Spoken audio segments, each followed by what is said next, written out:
விடுதலை புலிகள் அமைப்பின் தளபதிகளையும் சர்வதேச பொறுப்பாளர்களையும் காப்பாற்றி அடைக்கலம் கொடுத்துள்ள அதே நேரம் சந்தேகத்தின் பேரில் கைது செய்யப்பட்டு தடுத்து வைக்கப்பட்டுள்ள சாதாரண மக்களை தண்டிப்பது நியாயமற்றது என வெளிவிவகார அமைச்சர் மங்கள சமரவீர குறிப்பிட்டுள்ளார். எனவே சந்தேகத்தின் பேரில் தடுத்து வைக்கப்பட்டுள்ள தமிழ் கைதிகளை உடனடியாக விடுவிக்க வேண்டும் எனவும் அவர்களை விடுவிப்பதானது எந்த வகையிலும் நாட்டை பாதிக்காது என்றும் அவர் கூறினார்.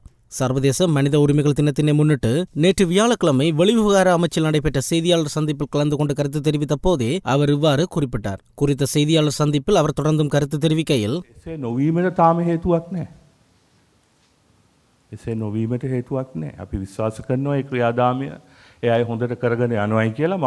யுத்தம் முடிவுக்கு கொண்டுவரப்பட்டவுடன் விடுதலை புலிகளின் பலர் கைது செய்யப்பட்டுள்ள போதிலும் அந்த அமைப்பின் முக்கிய தலைவர்களை முன்னாள் அரசாங்கம் தண்டிக்கவில்லை.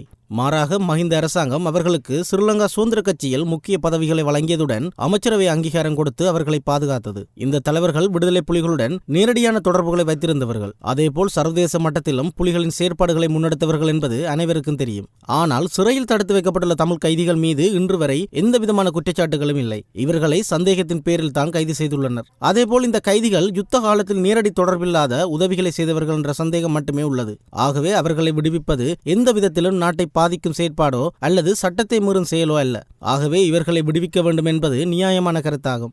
மேலும் நாட்டின் தேசிய பாதுகாப்பு தொடர்பில் நாம் கூடிய கவனம் எடுத்து செயற்பட்டு வருகின்றோம். அரசியல் கைதிகளின் விடுதலை தொடர்பிலும் அல்லது அமைப்புகளின் தடை நீக்கம் தொடர்பிலும் நாம் அவதானத்துடனே செயற்பட்டு வருகின்றோம். எந்த சந்தர்ப்பத்திலும் நாட்டை குழப்பும் நடவடிக்கைகளை நாம் அனுமதிக்கப் போவதில்லை. හිරගෙවල් වල ඉන්න මේ දෙමළ සැකකරුවන් නිදහස් කිරීමේ වරද කුමක්ද කියලා මම අහනවා.